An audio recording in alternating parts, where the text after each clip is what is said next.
हाय दोस्तों, आप वीडियो को एंड तक देखिए। आपको समझ में आ जाएगा कि मैंने इस वीडियो का थंबनेल इस तरीके से क्यों डिज़ाइन किया है। मैं आपको प्रॉपर जस्टिफिकेशन दूंगा विथ प्रूफ, ठीक है।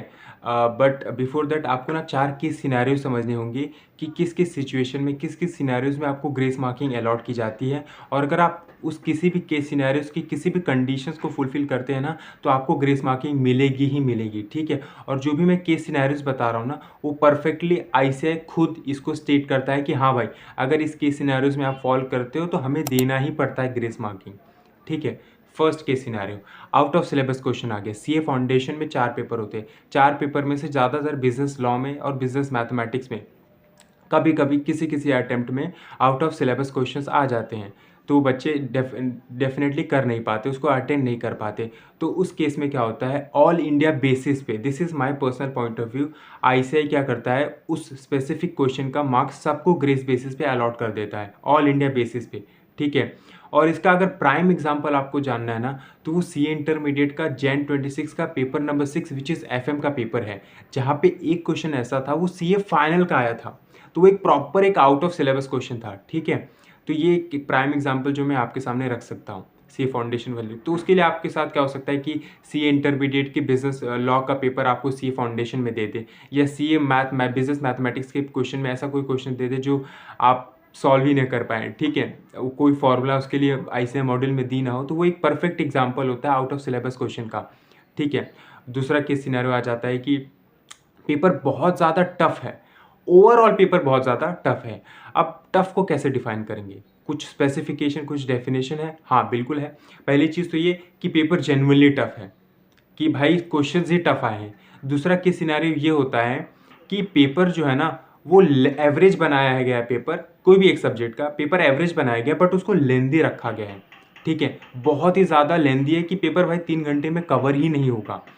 तो देखिए दोस्तों, जब जनरली पेपर लेंदी होता है ना, तो क्या होता है कि आपकी ना एक कैपेसिटी होनी चाहिए कि आपको ना 20 मिनट में 4 शीट लिखने आना ही चाहिए, सो दैट आप 180 मिनट्स में एटलीस्ट 28 टू 32 पेजेस को कवर कर पाएँ, सो दैट आपका पूरा पेपर जो है ना with in 3 hours, with in 180 minutes cover हो जाए।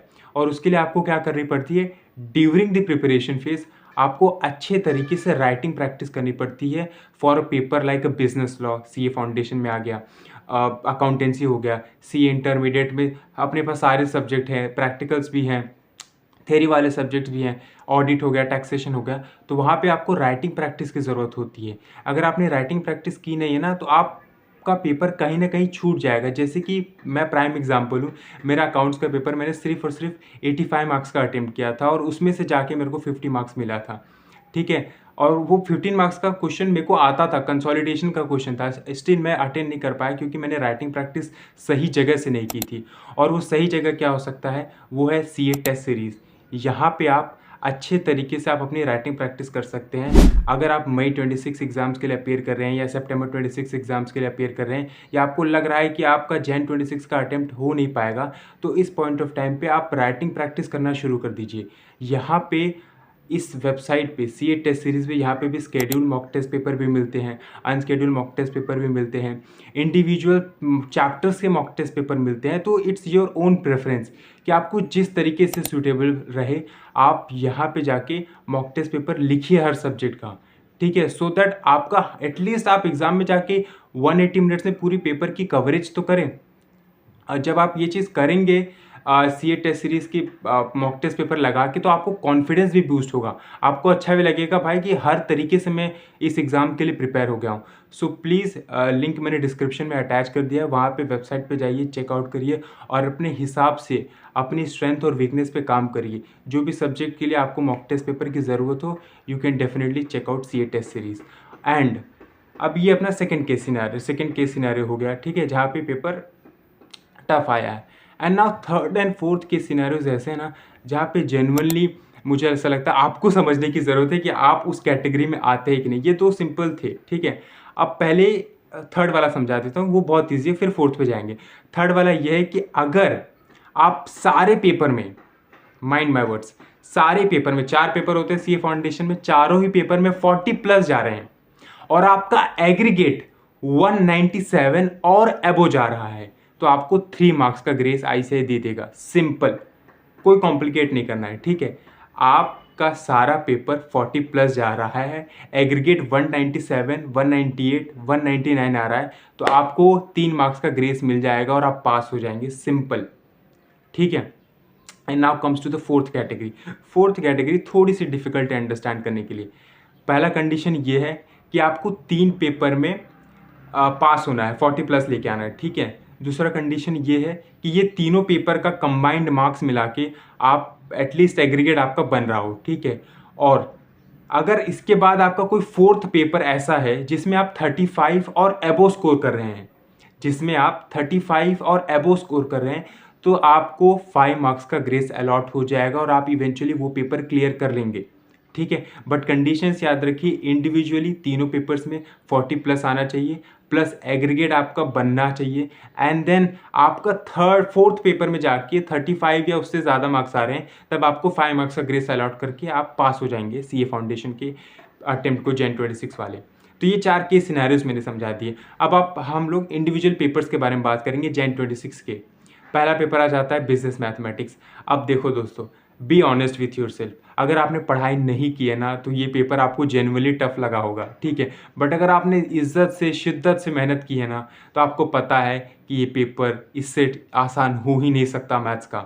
ठीक है। September 25 का पेपर आप कंपेयर करें, Jan 26 के मैथ्स का पेपर कंपेयर करें, ज़मीन और आसमान दोनों आपको दिख जाएगा दोनों ही पेपर में। ठीक है। तो पेपर बहुत ईजी था।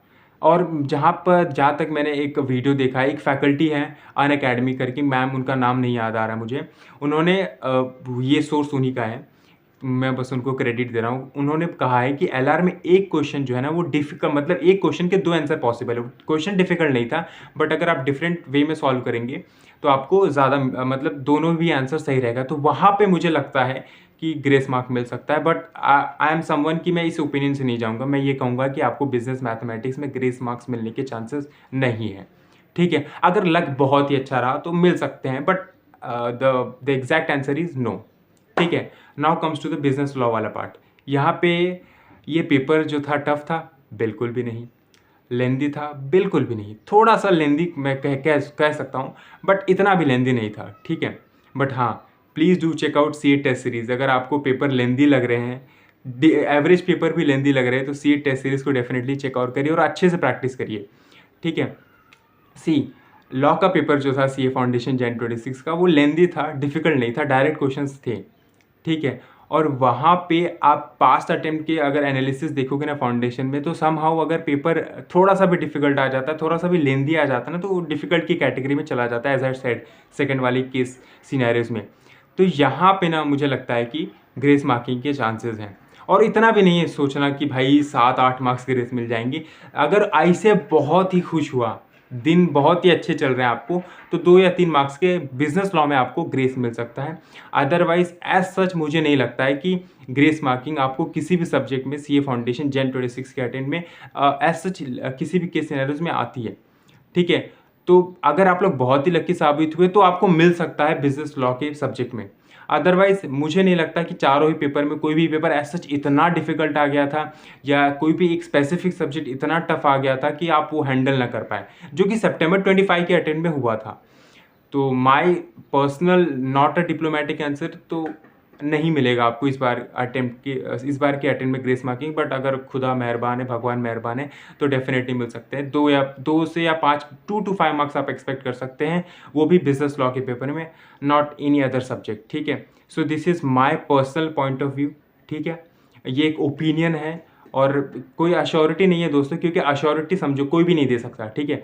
सब लोग कोई भी नहीं दे सकता, इवन ऐसे भी नहीं देता कि भाई मैं देने ही वाला हूँ ग्रेस मार्किंग। वो जब आप पेपर रिजल्ट्स आउट हो जाते हैं, जब आप आरटीआई फाइल करते हो और जब आपको आरटीआई मिलती है कॉपीज़ आईसीए सर्टिफाइड की, तब आप देखते हो तो आपको समझ में आता है कि भाई ग्रेस मिला है कि नहीं मिला है। ठीक है। तो हम लोग क्या सीखते हैं सीए में कि प्रूडेंस का कॉन्सेप्ट अप्लाई करना चाहिए। Be prepare for the worst. पहले जो लॉसेस है ना, वो सारे लॉसेस को अभी ही रिकॉर्ड कर लो, सारे लॉसेस को ना अभी ही सोच लो। प्रॉफिट को मत सोचो, फायदा हो गया तो हो गया, मतलब ग्रेस मिल गया तो मिल गया। ठीक है। बट अभी से आप मेंटली स्टेबल रखो, इस तरीके से कैलकुलेशन करो कि भाई ग्रेस नहीं मिल रहे हैं, और अगर आप तभी आप पास हो रहे हो तो well and good. And thank you so much for watching till the end. अगर आपको वीडियो दोस्तों बहुत ही अच्छा लगा तो प्लीज़ लाइक कर देना, कोई भी अच्छा सा कमेंट कर देना, and do check out CA test series for thorough writing practice. अगर आप फ्यूचर में अटेम्प्ट देंगे तो CA टेस्ट सीरीज़ को एक बार डेफिनेटली चेकआउट कर लेना। Thank you so much for watching till the end, really means a lot.